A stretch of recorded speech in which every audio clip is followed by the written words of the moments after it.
So now, there are a lot of Web 2.0 consultants who make a lot of money. In fact, they make their livings on this kind of stuff. I'm going to try to save you all the time and all the money and go through it in the next 3 minutes, so bear with me. I started a website back in 2005 with a few friends of mine called Reddit.com. That's what you'd call a social news website. Basically, all that means is it's the democratic front page of the best stuff on the web. You find some interesting content, say a TED Talk, submit it to Reddit, and the community of your peers will vote it up if they like it, vote it down if they don't, and that creates the front page. It's always rising and falling, always changing. About 500,000 people visit every day. But this isn't about Reddit. This is actually about discovering new things that pop up on the web. Because over the last 4 years, we've seen all kinds of memes, all kinds of trends get born right on our front page. But this isn't even about Reddit itself. It's actually about humpback whales.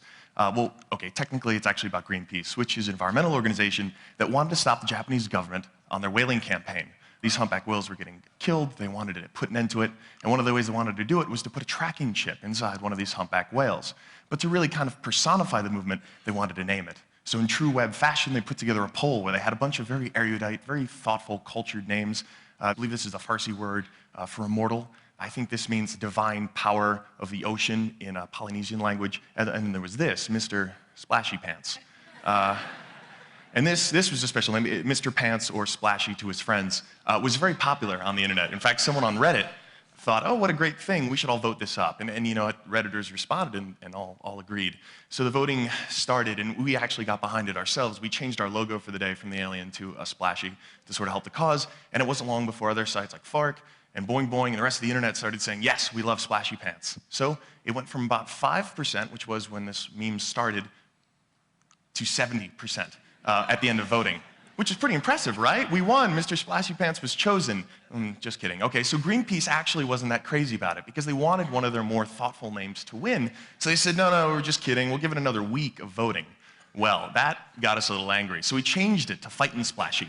And the Reddit community really, and the rest of the internet rather, really got behind this. Facebook groups were getting created. Facebook applications were getting created. The idea was vote your conscience, vote for Mr. Splashy Pants. And people were putting up signs in the real world about this whale. And this is the final vote. When it all was cleared, 78% of the votes, and to give you an idea of the landslide, the next highest name pulled in 3, okay? So there was a clear lesson here, and that was that the internet loves Mr. Splashy Pants, which is obvious. It's a great name. Everyone wants to hear their news anchor say Mr. Splashy Pants. And I think that's what helped drive this. But what was cool was the repercussions now for Greenpeace was they created an entire marketing campaign around it. They sell Mr. Splashy Pants shirts and pins. They even created an e-card so you could send your friend a dancing splashy.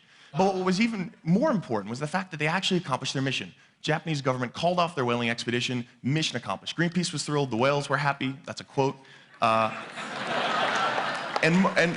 And actually, Redditors in the internet community were happy to participate, but they weren't whale lovers. A few of them certainly were. But we're talking about a lot of people who were just really interested and really caught up in this great meme. And in fact, someone from Greenpeace came back on the site and thanked Reddit for their participation.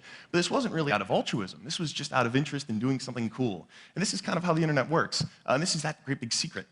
Because the internet provides this level playing field. Your link is just as good as your link, which is just as good as my link. As long as we have a browser, anyone can get to any website, no matter how big a budget you have. That is, as long as we can keep net neutrality in place. The other important thing is that it costs nothing to get that content online now. There are so many great publishing tools that are available. It only takes a few minutes of your time to actually produce something, and the cost of iteration is so cheap that you might as well give it a go. And if you do, be genuine about it. Be honest. Be upfront.